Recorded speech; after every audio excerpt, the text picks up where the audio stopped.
Aceh Explore menampilkan halaqah dari Masjid Raya Baitur Rahman Banda Aceh. Subscribe, komen, like, dan share.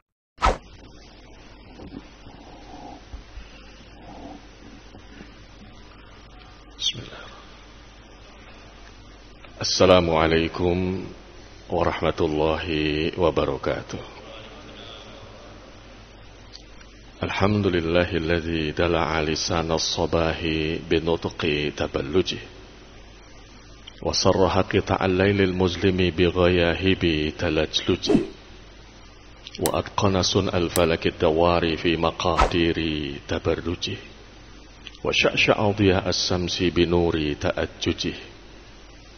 Ashhadu an la ilaha illallah wahdahu la syarika lah wa ashhadu anna Muhammadan abduhu wa rasuluhu la nabiyya ba'dah amma ba'd.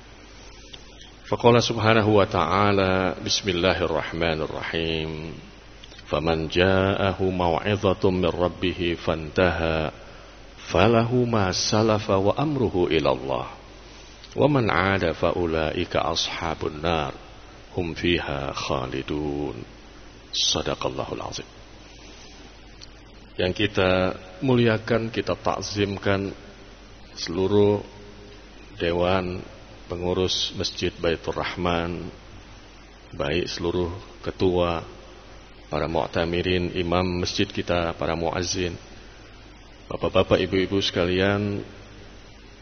Saya hadir mewakili Asosiasi Asuransi Syariah Indonesia yang semalam melakukan musyawarah dengan ketua MPU kita, ketua Dinas Syariat, dan juga dengan OJK. Hadir di sini saya lihat sahabat saya, Kanwil Bank Indonesia Pak Akhris. Jamaah sekalian, alhamdulillah, inilah waktu yang disebut Al-Quran dengan Quran Al-Fajr. Subuh itu disebut dengan beberapa istilah, baik dalam Al-Quran maupun dalam Sunnah.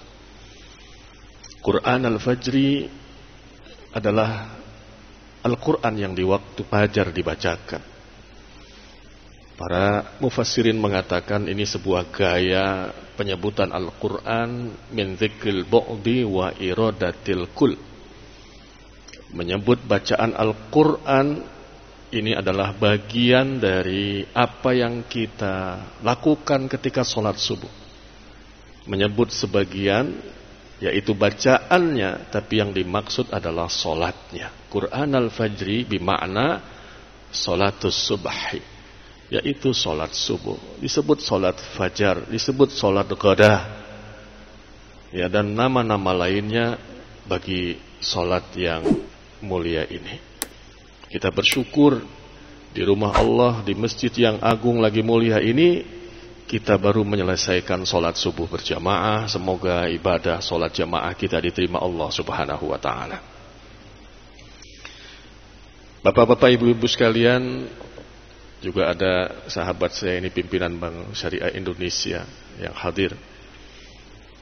Marilah bersama kita meneguhkan keyakinan kita bahwa Islam adalah agama yang kafah.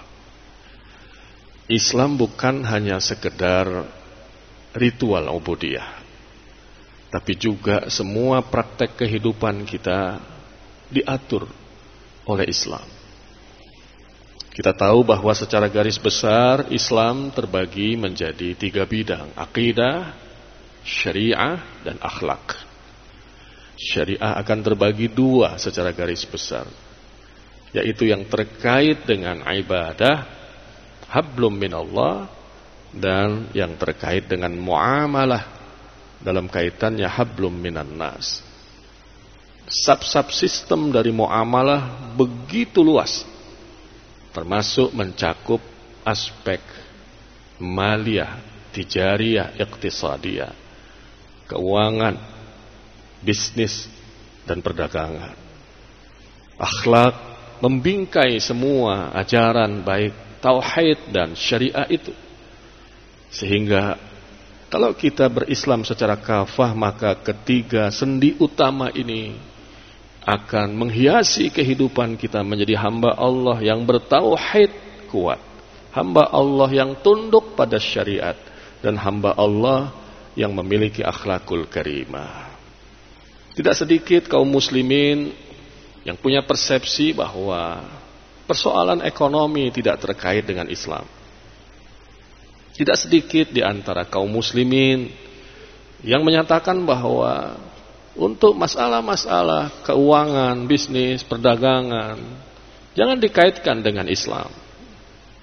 Padahal Allah Subhanahu wa ta'ala menurunkan Al-Quran lebih dari 200 ayat berbicara tentang ekonomi.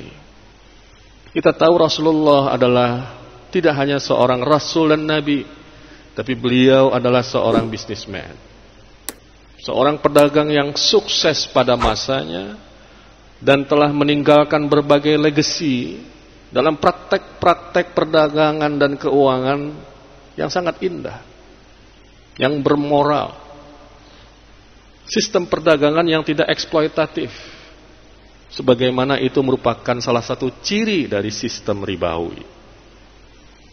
Al-Quran bahkan menyebut tentang persoalan harta, mal, dalam berbagai konteksnya tidak kurang dari 86 kali. Al-Quran menyebut tentang pentingnya ekonomi yang halal. Kata halal disebut tidak kurang dari 30 kali. Dan disandingkannya halal sekaligus berkualitas itu lebih kurang 4 kali. Di sisi yang lain, kita tahu bahwa Al-Quran menggunakan istilah-istilah keuangan dan bisnis itu sebanyak 370 model lughahnya, terminologinya, nomenklaturnya. Dari sini kita bisa menangkap bahwa persoalan ekonomi ini menjadi perhatian khusus dari Al-Quranul Karim, dari Rasulullah sallallahu alaihi wasallam. Rasulullah mengajarkan kepada kita bagaimana kita berkonsumsi. Konsumsi orang-orang yang beriman ada norma-normanya yang berbeda secara lepas, secara bebas sebagaimana mungkin diinginkan oleh orang-orang kafir, orang-orang musyrikin yang mereka tidak ingin diatur oleh syariat Allah. Kita diminta, kalau kita berkonsumsi maka pilihlah konsumsi-konsumsi yang halal, yang thayyib. Al-Imam Asy-Sya'rani mengatakan bahwa yang dimaksud thayyib itu adalah pilihan konsumsi yang tidak hanya memiliki manfaat ketika dikonsumsi, tapi ia memiliki dampak positif tidak hanya bagi organ-organ tubuh, juga bagi jiwa manusia, pembentukan akal yang jernih dan karakter yang berkualitas. Allah Subhanahu wa ta'ala juga dalam Al-Quran mengatur bagaimana kita tidak hanya berkonsumsi. Kalau kita bicara tentang teori ekonomi, maka pertama adalah teori produksi. Ada norma-norma produksi dalam Islam yang diharapkan kita pun bisa memenuhinya. Karena produksi yang tidak diarahkan oleh nilai-nilai Qur'ani, maka produksi itu bisa justru merusak masyarakat.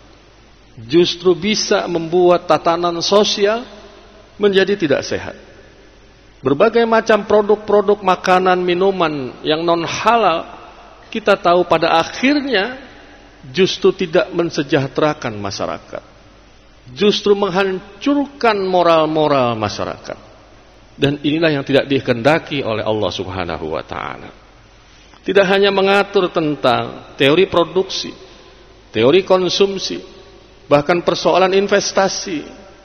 Kita diminta untuk berinvestasi. Islam mendorong kita untuk melihat masa depan. Tidak hanya apa yang kita butuhkan sekarang. Karena pada dasarnya berinvestasi adalah kita mempersiapkan masa depan. Kita rela mengorbankan saat ini. Kita rela untuk menghemat finansial saat ini. Kita rela untuk mengalokasikan kebutuhan-kebutuhan saat ini demi kebutuhan yang lebih besar, yang lebih penting, yang mungkin beresiko di masa yang akan datang. Salah satunya cara atau mekanisme yang diajarkan oleh Islam tidak hanya investasi, tapi juga at-ta'min at-takafuli. Bagaimana kita menyiapkan finansial kita yang cukup di masa yang akan datang ketika terjadi resiko-resiko. Maka lahirlah produk-produk asuransi, ada yang disebut dengan life insurance, asuransi syariah. Ya, asuransi jiwa syariah. Ada tentang asuransi pendidikan dan lain-lain. Di mana memang Allah meminta kita wal tanzur nafsun ma qaddamat lighad. Lighad di sini bukan hanya akhirat, tapi juga masa depan kita. Saat ini mungkin kita masih bisa untuk mengcover kebutuhan putra-putri kita. Kita mencari nafkah untuk mereka. Kita masih produktif. Kebutuhan sekolah mereka, kebutuhan kesehatan mereka masih bisa kita penuhi. Tapi bukan hal yang tidak mungkin terjadi. Satu saat kita tidak lagi bisa melakukan aktivitas sebagaimana saat ini kita lakukan. Mencari rizki, mencari nafkah untuk mereka. Kita tidak bisa menjamin bahwa kita selalu sehat. Sehingga kita bisa terus melakukan ikhtiar. Kita tidak bisa menjamin sebagaimana kata Al-Quran. Wa ma tadri nafsun madza taksibu ghada. Wa ma tadri nafsun fi ayyi ardin tamut. Maka bagaimana nasib mereka nanti kalau seandainya peristiwa-peristiwa resiko-resiko itu kita alami. Inilah kemudian hadir asuransi syariah. Dan kita bersyukur Aceh ini telah memberikan hadiah besar bagi umat Islam di Indonesia. Semalam dalam mudzakarah kami sampaikan di hadapan para ulama, zu'ama, umara, bahwa kanun syariah Aceh ini adalah hadiah besar dari ulama Aceh, zu'ama Aceh, umara Aceh untuk Indonesia. Karena dengannya lah kemudian berdampak positif menjadi uswah bagi daerah-daerah lainnya. Dan kita harus memperkuat, memperkokoh kanun syariah itu. Nabi SAW mengingatkan kepada kita, alaika bi tariqil haq. Tetaplah kalian berada pada jalan yang benar, jalan Allah, jalan syariah. Dan Nabi mengatakan, wala tuwastuhis. Jangan kamu merasa rendah diri, jangan kamu merasa takut, jangan kamu merasa bersedih. Liqillatis salikin, karena mungkin sedikitnya orang-orang yang mengikuti jalan-jalan kebaikan itu. Wa alaika bitariqil batil. Hati-hati, jangan kamu tempuh jalan yang batil. Sekalipun pengikutnya banyak. Bahkan dalam sebuah nasihat yang sangat penting, Imam Al-Likai mengatakan, kalaupun kebenaran itu hanya engkau sendiri, binafsika wahdik, maka peganglah kebenaran itu. Karena sesungguhnya orang yang benar itu bersama Allah Subhanahu wa ta'ala. Hal ini penting untuk kita bangun bersama-sama.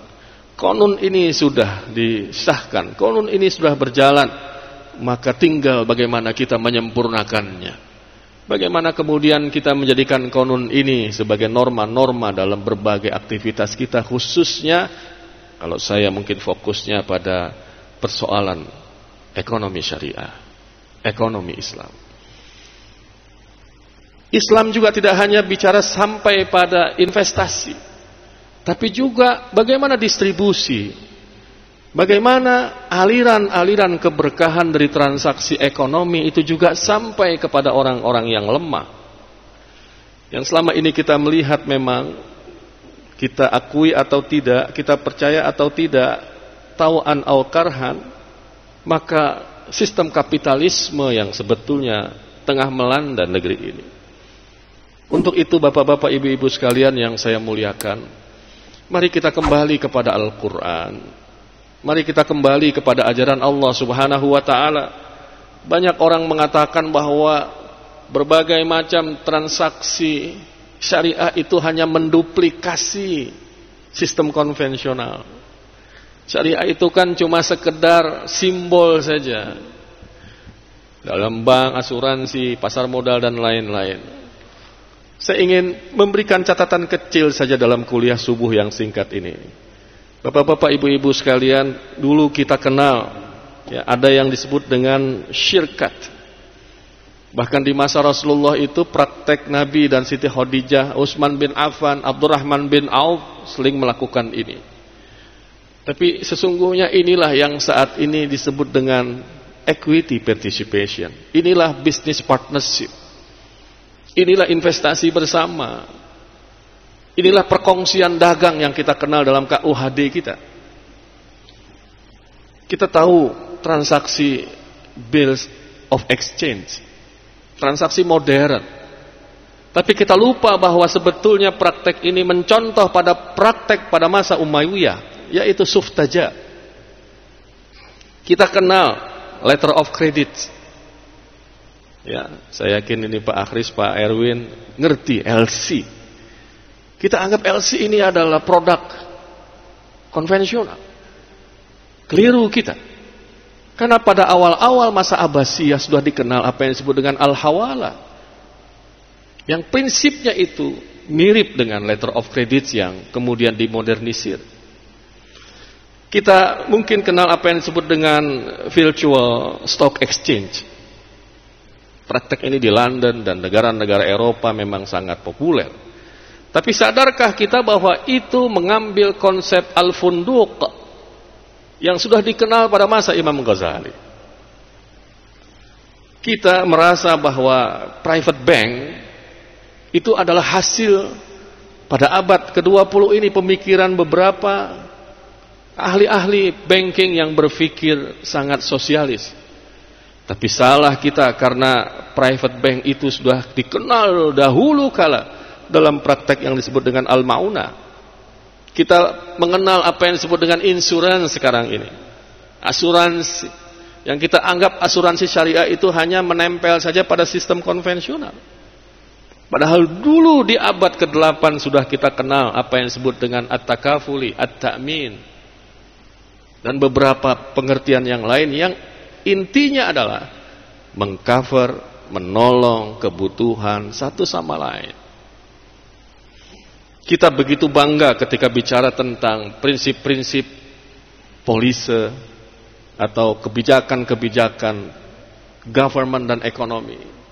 Tapi kita lupa bahwa itu merupakan sebuah praktek awal Umar bin Khattab yang disebut dengan wilayatul hisbah. Kita bangga menyatakan bahwa teori Pareto optimum itu menjadi teori penting dalam ekonomi. Kita lupa bahwa ini merupakan bahagian dari pidatonya Ali bin Abi Thalib. Bahkan dalam kitab Nahjuh Balaghah beliau menyebut tentang hal itu.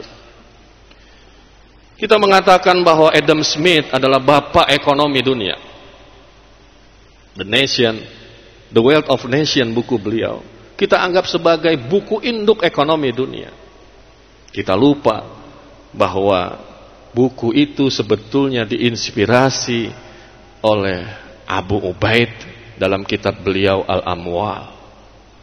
Umat Islam menjadi tidak bangga dengan ekonomi syariah karena mereka lupa dengan sejarah. Ini adalah hasil karya para ulama, para sahabat bahkan, dan Rasulullah SAW.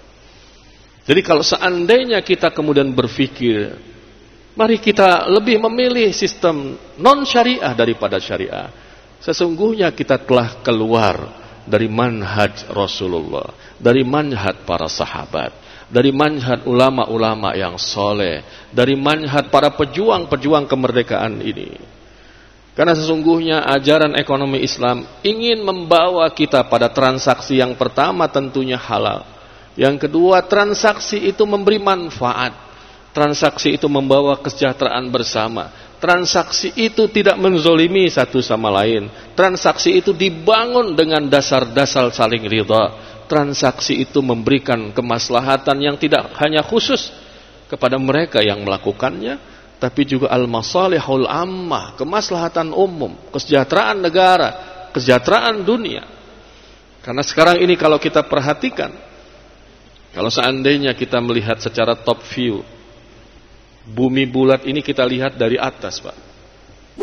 Dan yang kita perhatikan adalah sentral-sentral kegiatan keuangan dan moneter, pusat-pusat bursa efek dunia.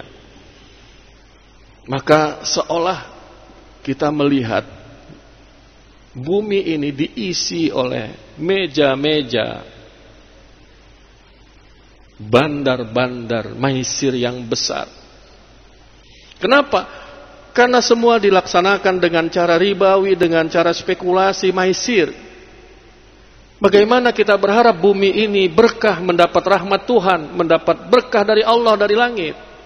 Kalau yang dipraktekkan di atas muka bumi ini adalah praktek-praktek yang dilarang oleh Allah Subhanahu wa ta'ala.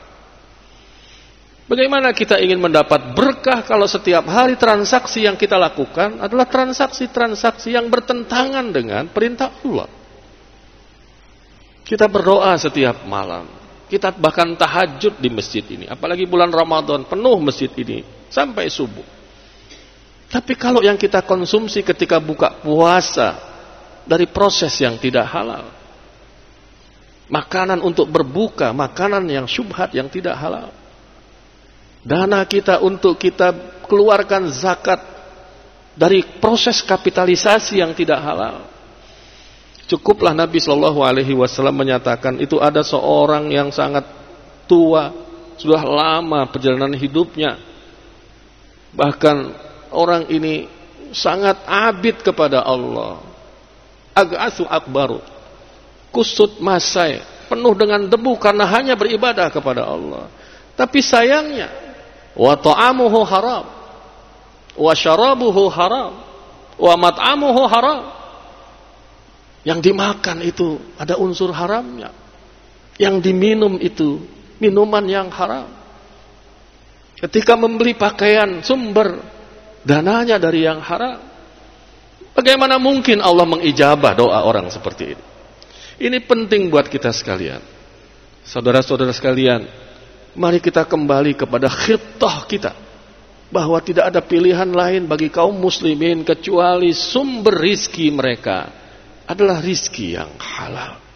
Kita bersyukur Aceh ini sekali lagi ada konon syariah yang memperkuat positioning dari bank-bank syariah, ya, asuransi syariah, dan insya Allah nanti pada praktek-praktek ekonomi lainnya, institusi keuangan non-bank dan lain-lain. Marilah kita mensyukuri nikmat Allah Subhanahu wa ta'ala ini. Inilah nikmat Allah dan sekaligus memang ada ujiannya. Setiap kebaikan itu ada ujiannya. Dan ujian itulah yang sebetulnya menjadi jalan buat kita untuk mendapatkan fadilah yang lebih besar. Kalau seandainya kebaikan itu memang belum sempurna, bukan kemudian kita tinggalkan. Saya sering mengatakan, termasuk kalau tidak salah di masjid ini 2 tahun lalu, ma la yudraku kullu la yudraku jullu. Sebuah kebaikan yang belum sempurna, jangan kemudian engkau tinggalkan seluruhnya. Doing something is better than do nothing. Melakukan sebuah kebaikan walaupun belum sempurna jauh lebih baik, jauh lebih mulia daripada kamu tidak melakukannya sama sekali. Inilah yang bisa saya sampaikan, karena kalau kultum itu kan kuliah terserah antum, ya, terserah narasumber. Jadi kalau seandainya saya mau 15 menit, 20 menit, ya rasanya cukuplah yang bisa saya sampaikan. Dan kita bersyukur hari ini juga ada sahabat saya ini, Pak Tatang Nur Hidayat, Ketua DAI, Ketua ASI, ini Pak Erwin. Ini ada sahabat saya, pimpinan BSI. Ya, ini artinya kita sudah berjamaah ini. Ya, tidak hanya berjamaah subuh, tapi masyarakat Aceh harus berjamaah muamalah. Kalau ada kendala-kendala, ada kekurangan-kekurangan, jangan kemudian kita menyebut syariah itu gara-gara konon syariah itu. Anda lupa bahwa ini amanah Allah. Ketika Anda menunjuk konon syariah, sesungguhnya Anda tengah menunjuk Al-Quran. Sesungguhnya Anda tengah menunjuk Allah. Apakah itu sikap orang yang bertakwa? Barakallahu li walakum. Wassalamualaikum warahmatullahi wabarakatuh.